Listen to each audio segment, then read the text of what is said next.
All right, guys, welcome back to the DM and Friends. I am DM Angelo, and today I'm going to be continuing my series on pressure in the dungeon crawl. This is a collaborative series with Eric Tenkar. We've been doing it every Monday. You know, over the last several videos, we've been talking about uh, something that old school dungeon masters understood extremely well, and that is pressure, creates tension, right? We've been talking about this through the whole series and showing various ways to apply pressure to your table. Pressure creates decisions.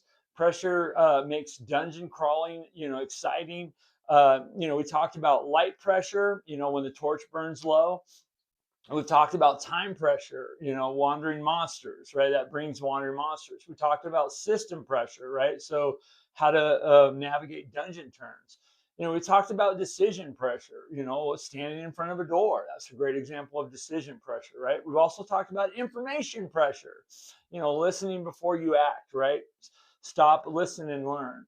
And the last one we talked about living world pressure, right? So that was reaction rolls, right? You're making your encounters very random and and that creates pressure, right? Because you don't know what's happening. So and how not every combat begins with every encounter begins with combat, right? So now I'm going to take it one step further, yeah, because if reaction rolls tell you how the encounter begins, right, then morale tells you how the encounter ends, right?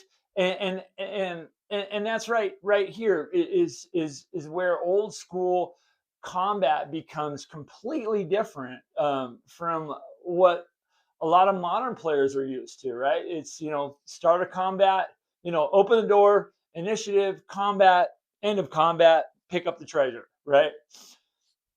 So, anyways, that's what we're talking about today in this video.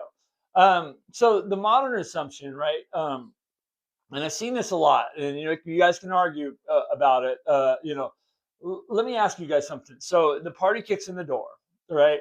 A fight breaks out. And what usually happens? In a lot of modern games, combat continues until one side is completely dead, right? And that's usually the monsters, right? Because everything's so balanced.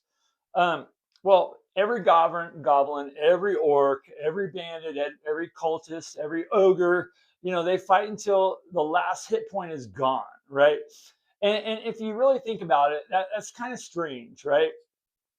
Think if you were a goblin, think if you were an orc, because in real life, most creatures don't want to die, right? I mean, death is final. Most people don't want to die, right? If things start going badly, right? They run, they surrender, they regroup, they tell others, and old school D&D understood that. That's why morale existed. That's why Gary put morale in the game all the way, back to the early days before D&D on a lot of war games. So what is morale, right? So morale is a simple mechanic. Super simple, right? When things start going bad for monsters, the dungeon master checks to see if they hold their ground, right? Or if they break. That's it. Maybe the leader just got dropped, right? Maybe half the group is dead. And maybe the wizard just lit the room up with fire, right? Maybe the cleric just turned undead. That's kind of a bad example. At some point, the creatures look around and they realize this fight might not be worth dying for. And now the DM rolls, right? Do they stand? Do they run? Do they surrender? Do they drag the wounded and fall back? That one mechanic is going to change everything when it comes to combat. So why does this create pressure, right? Maybe you kind of think, well, what does this have to do with pressure in the dungeon crawl, right? Well, you know, morale creates pressure because now combat becomes super unpredictable, right? I mean, how boring is it when you just, like I gave the example before, you open the door, roll initiative, combat, it ends, treasure. Sure, some people really dig that. And but for a lasting campaign, sure, maybe that's a one shot and boom, boom, boom. We just want to get through this, But for a lasting campaign, that could become super repetitive and super boring. I've seen it in tables. I've seen it in my tables when I used to do stuff like that, and I threw in morale, and it really brings in a different unpredictability. Is that a word? Into the game. So the players don't know if the monsters are going to break or not, or if they're going to double down. Maybe they double down because a lot of times you could roll in morale, and they could double down and say, we're staying for this fight. This is worth fighting for. Um, and interesting thing too for us DMs, we don't know either. So that takes the pressure off of us, because old school combat isn't just about damage. It's about momentum, and you can feel the fight shifting. The magic user puts another group of monsters to sleep, right? And suddenly players start wondering, are they about to run? Because half their troop is gone.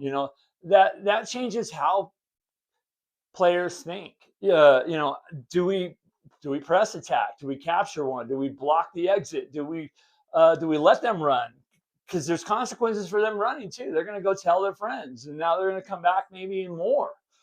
That's pressure. That's decision making. That's dynamic combat.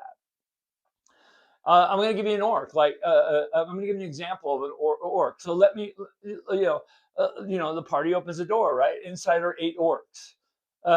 Combat starts. The fighter drops one.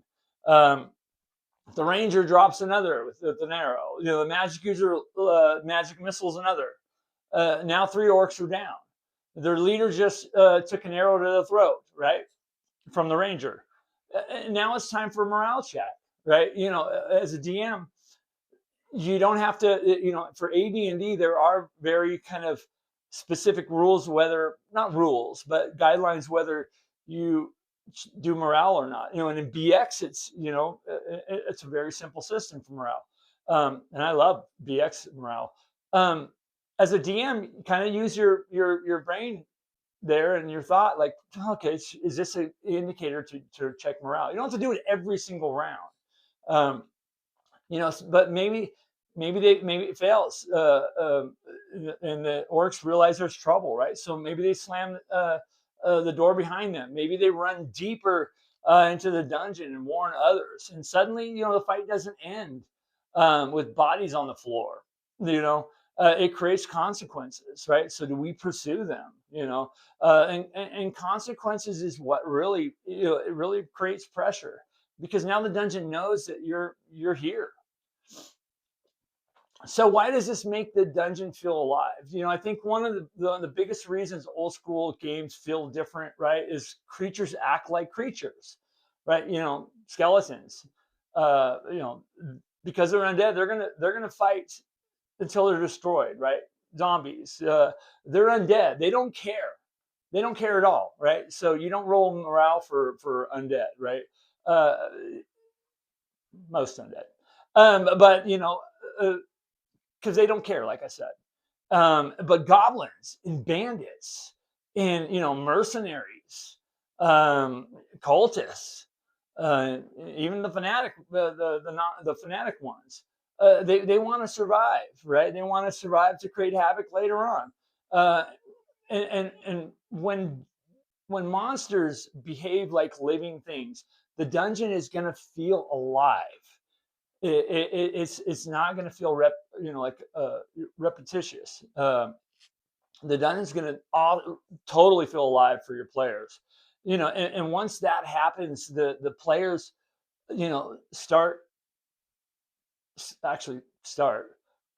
stop thinking like heroes. They start thinking like survivors. So why should you use morale, right? So let me say something directly to you, dungeon masters. Morale also makes your life easier. It makes my life easier in gaming, because it keeps combat from dragging, right? You don't always need to grind through every single last enemy. Sometimes the fight naturally ends. They all stick their hands in the air. or they flee. Sometimes the monsters are going to do one of those things. Surrendering brings a whole new ball game into play. And sometimes they might stop, say, whoa, whoa, whoa, whoa, let's bargain here. Those moments often create freaking awesome, better stories than the fight itself. I've seen players, remember the goblin they captured and more than the ogre they killed, right? That's what morale can do in your game. One of my last sessions, 2 sessions ago, they captured a hobgoblin and interrogated him and ended up learning about the dungeon from him. So those are, if they would have just killed everything, they would have never known that captives are over here, and that was what really their goal was. So they found information to go over. That's great playing from the players. Like, don't and that was an opportunity because of morale. They captured him. So how does this connect to this series that I've been doing, right? And this fits perfectly into everything we talked about in this series, right? Light pressure says what? Resources are running out, right? Time pressure says what? Something might find you. Decision pressure says choose carefully, right?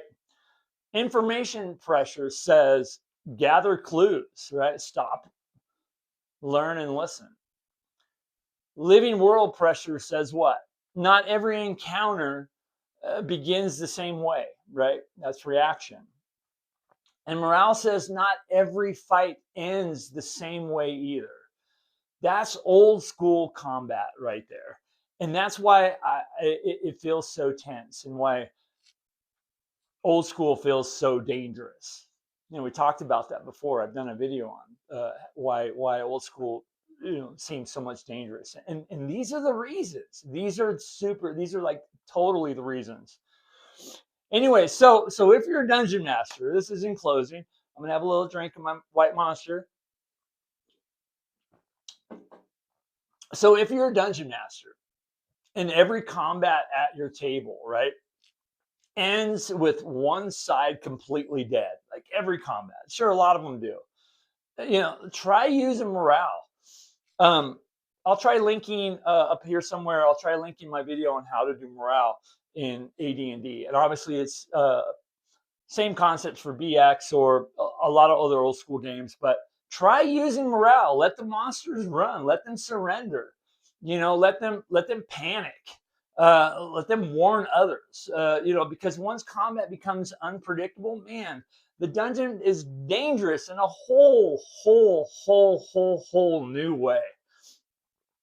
All right, everyone. I've been having fun doing this series because it really reinforces what I need to do as a DM too, to really kind of amp up the pressure and tension in my game, which my players love. They love it when things get tense and not easy, and they lean forward in the game. So, you guys, if you're enjoying this pressure in the dungeon crawl series, make sure that you like, subscribe, and share it for somebody who loves old school gaming. And definitely, you guys, if you can, put a comment in there. Tell me how you're using morale in your games. I'd love to hear it. I feel like a lot of DMs don't use morale. It could be bookwork, or it could be just something you forget. It is something I forget sometimes in combat, and I try not to. I do try to start every combat or situation where two parties interact. I start it with reaction, and if it does become a combat, I throw morale in there when I have indicators. When a boss falls, or half the group falls, or situation turns. A big spell goes off. So try it in your game. I really encourage you to start using morale. I think, dude, it's going to totally change things for you. But anyways, as always, you guys, thank you so much for being a part of this community, this channel, this OSR community, this gaming channel, and its game community that that we have here with the DM and friends. I really appreciate you guys being a part of it. I mean, it's so much fun. I freaking love you guys. All right, you guys. Well, as always, take care. Be good to each other. God bless, and keep gaming. All right, you guys. Bye bye.